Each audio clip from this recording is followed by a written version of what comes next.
is being used in this war. Air raid sirens warn us of the approach of enemy planes. But in addition, if gas is dropped by the enemy, a special gas alarm will be sounded. Learn what gas alarm has been chosen by your community. It will be a hand rattle or a hammering sound like the beating of a dishpan.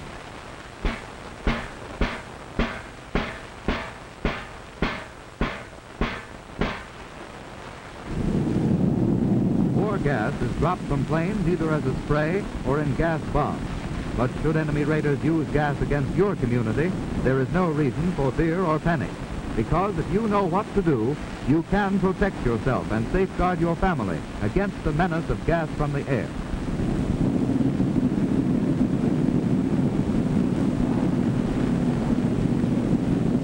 The ideal protection for civilians is an airtight gas shelter ventilated by a system which removes gas vapors from the incoming air. Such a shelter can be designed to provide some protection also against the effects of high explosive bombs. Some war gases can be seen by the eye, others are invisible. But it is important to know that most of them are heavier than air, and that they settle down and are most concentrated close to the ground. Hence, if no gas shelter is immediately available, go indoors and go upstairs. The gas at that higher level will probably be less concentrated than down near the ground.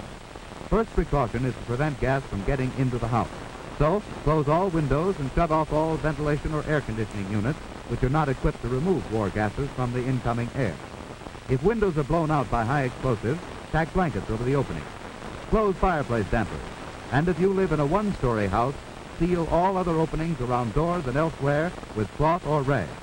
In a larger house, go upstairs. Don't go down into an unprotected basement unless you have a gas-proof shelter there. Wait upstairs until your air warden tells you that it's safe to leave. You may have to wait until even after the all-clear signal, for gas may still be present in your section. Some war gases are spread as liquids, which slowly evaporate, giving off invisible but poisonous vapors. This type of gas remains for a long time and hence is called persistent. Certain chemicals neutralize this liquid gas, and trained decontamination teams of the United States Citizens Defense Corps, which is the civilian protection force of your community, are equipped to neutralize the liquid gas so that people may go outside without danger of exposure to the liquid or its poisonous fumes. But these workers must wear special gas-proof clothing and masks for protection. The completeness of their protective clothing emphasizes the fact that without such special protection, you must stay indoors until notified that the liquid gas has been neutralized and that the air is free of harmful gas fumes. Liquid gas may also be washed away by a heavy rain or by a stream of water from a fire hose. Out in the fields where liquid gas has been dropped, dry chemicals that neutralize the liquid gas are mixed with the earth. This scene should remind us to stay off the grass after a gas attack. Persistent liquid gas and the fumes that it gives off may be lurking unseen and covered by grass or shrubbery for days or even weeks after it has dropped there. Another type of war gas is dropped as a vapor. This cloud gradually thins out and disappears in a few minutes. When it has cleared from the neighborhood, it is no longer a menace. Because this type of gas disperses quickly, it is called non-persistent. So after a gas attack, wait for your warden to tell you that it's safe to leave your house.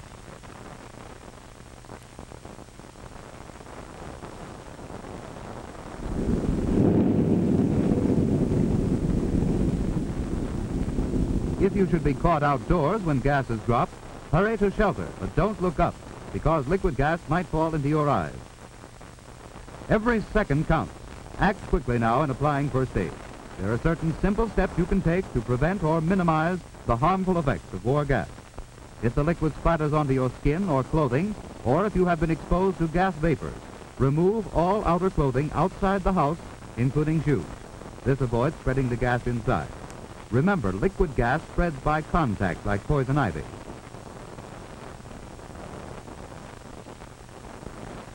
Leave the contaminated clothing outside to be decontaminated later.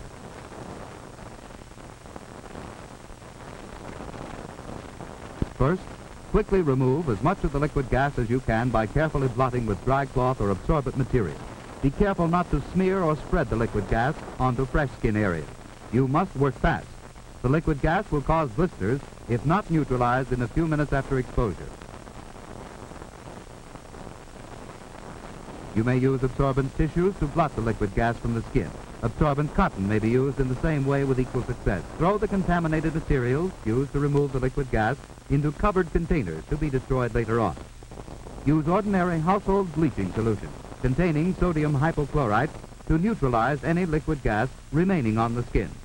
The exposed area of skin should be gently and thoroughly bathed with absorbent material saturated with the bleaching solution. Do not use rough cloths and do not rub with pressure, as this might cause irritation.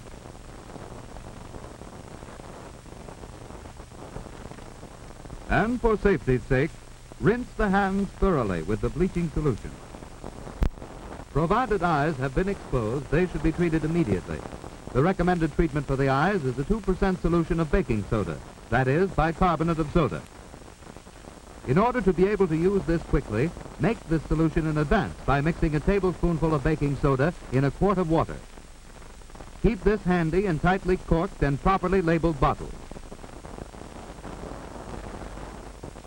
Now, to actually irrigate your eyes, fill an enema bag with the prepared baking soda solution. Have someone help you irrigate each eye with a steady stream for at least 2 minutes. Alternate back and forth from one eye to the other, so that injury from the gas does not develop in one eye while you are treating the other. If an enema bag is not handy, use a tea kettle or some other device that will pour a small, steady stream. Results will be improved if you can hold the eyes open. And if you can't find anyone else to help, you can irrigate your eyes yourself, even though it is awkward. Then get into a shower as quickly as possible. This removes the bleaching solution after it has neutralized the gas. Use plenty of soap and wash thoroughly, for by doing so, you are taking an added precaution in the event you may have missed some exposed area. And be sure to wash your hair before you're through. If you don't have a shower, stand in the tub. Soap yourself thoroughly. Meanwhile, fill buckets of water and pour them over you to substitute for the shower.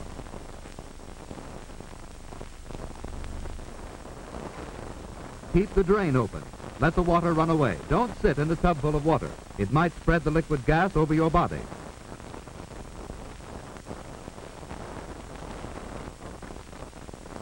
After bathing, irrigate the nose with a stream of the baking soda solution. And to treat the throat, use the same solution as a gargle.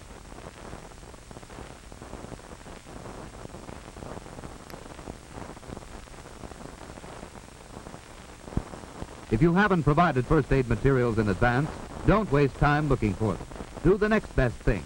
Wash immediately after removing your clothes. Let water run into your eyes to help remove any traces of gas which may be in them.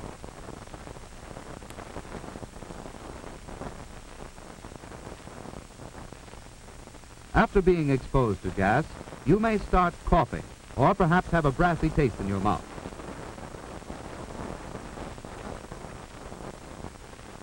Your lungs may feel heavy and oppressed. Maybe cigarettes don't taste like they usually do.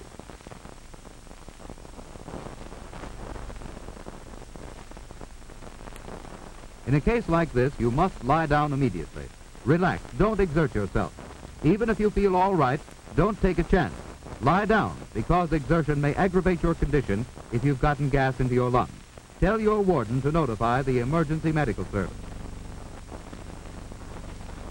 And if blisters develop, don't touch or attempt to break them. Breaking them might start new blisters. Summon medical aid for proper treatment. Now let's go back to those clothes. The all clear has sounded and the warden has notified us that it's safe to come out. Don't touch the clothes. You might get liquid gas on yourself. A trained man from the United States Citizens Defense Corps will take them away to decontaminate them.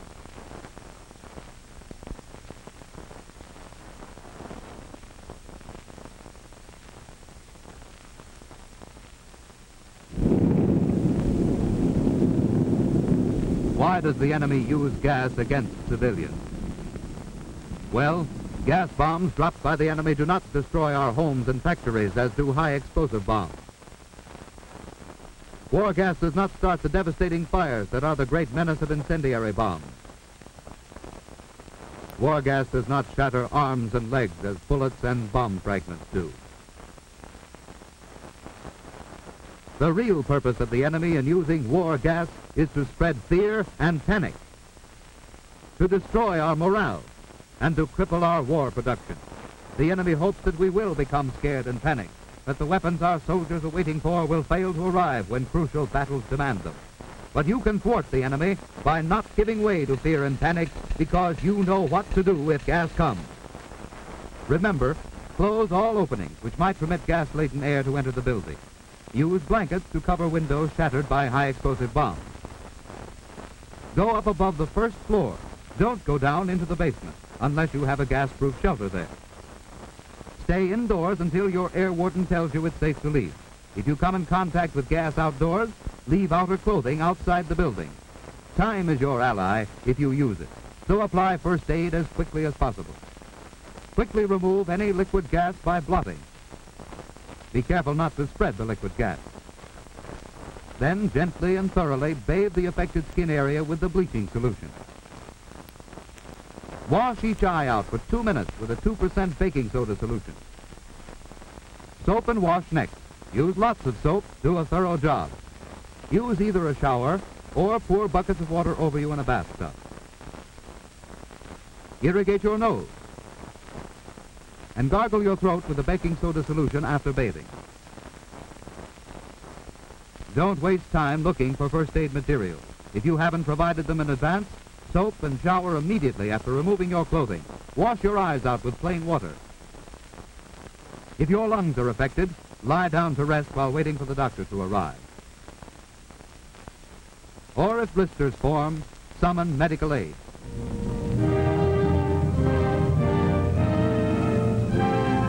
Across the world's battlefronts, our fighting men are hammering the enemy with weapons forged in America's mighty arsenal of democracy. These are the weapons made and wielded by free men to answer the challenge of tyrants who would enslave us if they could.